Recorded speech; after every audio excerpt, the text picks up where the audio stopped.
কেন্দ্রীয় ওবিসি তালিকায় অন্তর্ভুক্তি করতেই হবে। মণিপুরী সমাজকে কেন্দ্রীয় ওবিসি তালিকায় অন্তর্ভুক্তি করতেই হবে। সরকারকে জবাব দিতেই হবে। স্বতন্ত্রীদের সম্মান দিতেই হবে।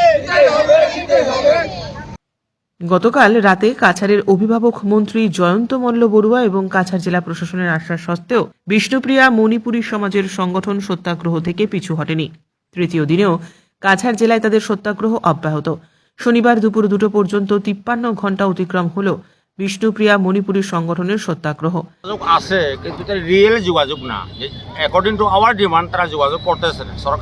সরকারের অনুরোধ হলো আন্দোলনটা উইথড্র করো, সিএম আইলে বা মন্ত্রী আইলে আমরা বসাই দেবো। এটা তো একদম ভ্যালুলেস একটা রিপোর্ট, যেটা নিয়ে আমরা উঠতেও পারি না বা উইথড্র করতেও পারি না।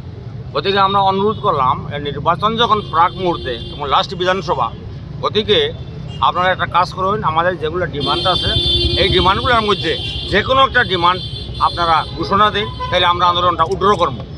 এখন পর্যন্ত এইটাই চলতেছে। এখন এই আলোচনাটা এখন পর্যন্ত চলতেছে, 51 ঘন্টা চলতেছে। আর আমাদের এই অনশনে পূর্ণ সহযোগিতায় আমাদের সৈনিক সংস্থা রয়েছেন, ওনাদের অনেক সহযোগিতা আমরা পাই। এদিন নিখিল বিষ্ণুপ্রিয়া মণিপুরী মহাসভার সভাপতি অনিল রাজকুমার, এক্সিকিউটিভ সাধারণ সম্পাদক গোপীদাস সিনহা বলেন, আজ সত্যাগ্রহ আন্দোলনে বসা 5 জন অসুস্থ হয়ে পড়েন। তারপর প্রশাসনের পক্ষ থেকে তাদের স্বাস্থ্য পরীক্ষা করা হয় এবং স্যালাইন দেওয়া হয়। অসুস্থ আমাদের 5 জনের মধ্যে 3জন না 2জন তো অসুস্থ, মেডিকেলের ওই নিয়ে স্যালাইন দিয়ে আবার আনা হয়েছে। আচ্ছা, বর্তমানে ও এরকম ওই যে পুরা ওই যে বিজয় কুমার সিং, ওই যে মরার উপক্রম, ওই যে বিজয় কুমার সিং। তারা জানান, বিষ্ণুপ্রিয়া ভাষাকে শিক্ষার প্রাথমিক স্তরে চালু করা সহ একাধিক দাবিতে শিলচরের ক্ষুদিরাম মূর্তির পাদদেশে তারা আমরণ অনশনে বসেছেন। নিখিল বিষ্ণুপ্রিয়া মণিপুরী ছাত্র পরিষদ ও বিষ্ণুপ্রিয়া মণিপুরী গণসংগ্রাম পরিষদের কর্মকর্তারা এই আন্দোলনে সামিল হয়েছেন। দাবিগুলি বাস্তবায়ন না হলে রেল রোকো, জাতীয় সড়ক অবরোধ, বিভিন্ন কর্মসূচি পালন করা হবে বলে জানালেন তারা। Bureau report, CNN 24 news, Silchar. প্রাথমিক স্তরে তো আমরা রিকগনিশন আমরা পেয়েছি, কিন্তু আমাদের আসামের মধ্যে আমাদের মতো যারা জনগোষ্ঠী তারা সবাই মিডিয়াম অফ ইনস্ট্রাকশন পেয়েছে, এবং আমাদের এটা লং পেন্ডিং ডিমান্ড। এটা শুধু আজকে নতুন না, আমাদের ছাত্র সংস্থা গণসংগ্রাম এবং মহাসভার পক্ষ থেকে আমরা দীর্ঘদিন, এটা 50-60 বছর বললেই চলে, এটা আমরা মিডিয়াম করার জন্য আমরা কিন্তু আজ পর্যন্ত হলো না।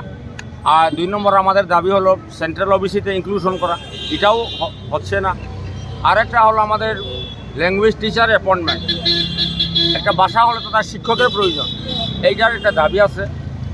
আরও আমাদের আছে আর কোনটা, কাউন্সিল, আমরা একটা কাউন্সিলের ডিমান্ড করতেছি, আমরা একটা কাউন্সিল। গতিকে এইগুলা দাবি, কিন্তু এইগুলা দাবি নতুন নয়, আমরা অনেক দিন থেকে দাবি করাচ্ছি এবং সরকারের সঙ্গে সহযোগিতাও আছে। আমাদের ফাইল ওয়ার্কস কিন্তু অনেক অ্যাডভান্স, কিন্তু একটুতে গিয়ে এখানে শুধু বাকি আছে। মন্ত্রী যোগাযোগ করছেন, কৌশিক রায় যোগাযোগ করছেন, তারও আমরা অনুরোধ করছে সিএম আইলে বোবাই দিব আলাপ করবাই, তা আমরা করলাম। আপনি আমাদের একটা মন্ত্রী হইয়া এটা একটা কথাই লনি, আপনি লিখিত একটা ব্যবস্থা করেন না, আপনি নিজে সিএম এর আলোচনা করে যে কোনো একটা ডিমান্ড ঘোষণা করলে শেষ তো। এখন আবার এই বিজেপি পিরিয়ড যাইব গিয়া, সর্বানন্দ সানোয়ালের পিরিয়ডও আমরা কিছু পেলাম না, হিমন্ত বিশ্বের পিরিয়ডও আমরা কিছু নাই, তার মানে বিজেপি সরকারের আমাদের কিছু নাই। আপনার দাবি যদি মানা না হয়, মানা না হইতে এখন তো করার কিছু নাই, কিন্তু জবরদস্ত আন্দোলন আবার প্রস্তুতি। এখন আবার এইগুলা না, এখন এইগুলো আন্দোলন না, এখন রেল ব্লকেট। আমরা তো আগেই রেল ব্লকেট করেছি, তো আমরা আগেই 500 ঘন্টা 1000 ঘন্টার মতো রেল ব্লকেট আমরা করেছি, কিন্তু এখন জবরদস্ত আন্দোলন এখন হইব। তার মানে একটা ভয়াবহ রূপ নিব, কারণ আমাদের we are vehemently neglected by the government. So now we are bound to continue another vigorous movement after election. It will be done.